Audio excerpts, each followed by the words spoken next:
So ngayon mga kamax, ituturo ko sa inyo mga kamax kung paano ba tayo mag-add vehicle sa ating taxi driver apps, no? So may nag-comment sa atin kung paano ba daw mag-add ng motorcycle sa apps. Kasi yung iba mga kamax, yung unang ginamit nila ng motorcycle ay isinauli nila sa kumpanya.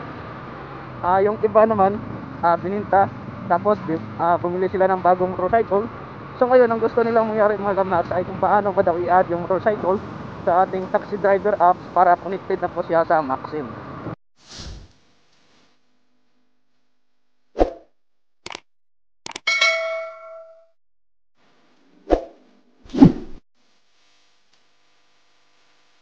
Ang unang gawin natin mga kamax, dito tayo sa My Mino mga kamax. Ha? So dito tayo sa My Mino. And then dito sa Mino mga kamax, so i-click natin tong profile natin. So show profile yung pinakaitaas. Ayan. And then hanapin natin dito yung vehicle. So ayan, dito yung vehicle. Ayan. So ayan, dito po mga kamax, may add vehicle. So i-click nyo lang yung add vehicle dyan. For example, as if nantuhan na may i-add tayo ng motorcycle. So dito mga kamax ay may mga parang form dito mga kamax ay fill up lang natin ito mga kamax. Ayan, category, my year model, color, ayan, tapos yung plate number. So pagkatapos no, pag na-fill upan nyo na no, so add, dito may add sa baba, so i-click nyo lang yan. So ganun lang po kadali mga kamax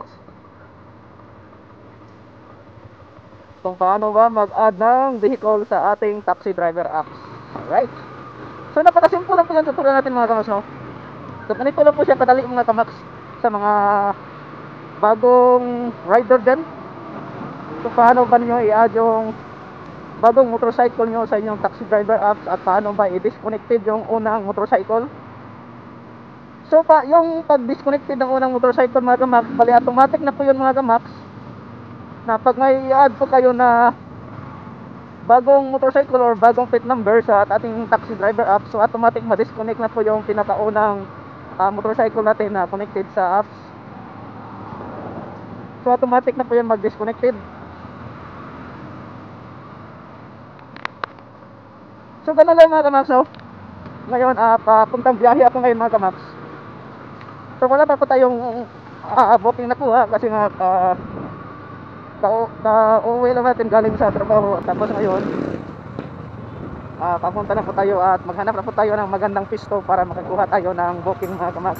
Bali, nakasit up na po yung auto assignment ko mga kamax, para ready to accept na po tayo. At ang mapayo ko lang no sa mga bagong rider, careful sa mga booking, and then wag magpadalos-dalos sa mga order mga kamax, lalo na po yun sa mga pabayad online. So check natin kung magkano ba yung pang COD natin. So bali may kunti akong pira pang COD dito. 1, 2, 3, 4 1, 2,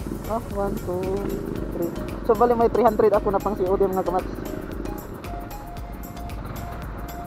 Okay na po tong 300. Ayan, check natin yung apps natin. Oops, may booking. Ayan, medyo malayo sa yung location. So actually may mga booking dito sa location mga kamax.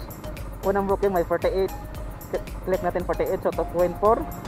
Ito pangalawa 5.7. Ito pangatlo 2 km. So kung tutuusin, pwede naman natin itong i-request, kaso lang malayo sa ating location, no? So pag mga ganitong mga klaseng delivery, yung kung ganon kalaki ang DF, tapos nasa 2 km yung distance natin, ay wag natin ito i-request kasi logi tayo sa gas, napakalayo yung pick up natin. At ang delivery fee ay ganon kaliit, so bali logi tayo sa gas. So pag mag-accept tayo ng mga ganitong kaliit na booking, like mga 50 pababa, so okay lang sana. Pag mga 0 point something, like 0.3, 0.5, so ganon, okay na po yun. Pag malayo, wag tayong mag-request.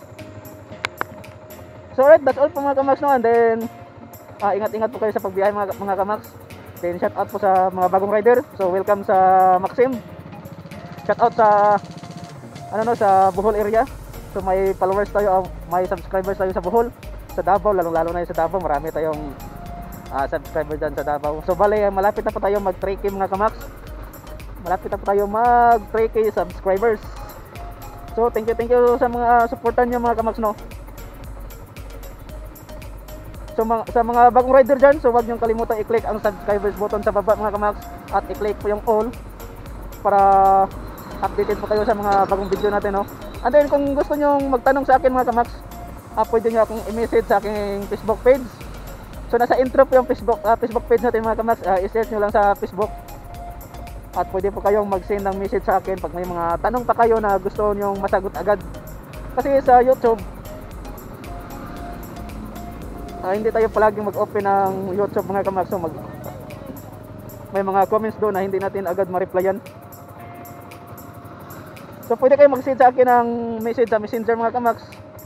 So i-search nyo lang i-search nyo lang yung Facebook page ko, then send a message. So that's all mga kamags. So amping-amping sa inyong pagbiyahe mga kamags. Alright, bye bye.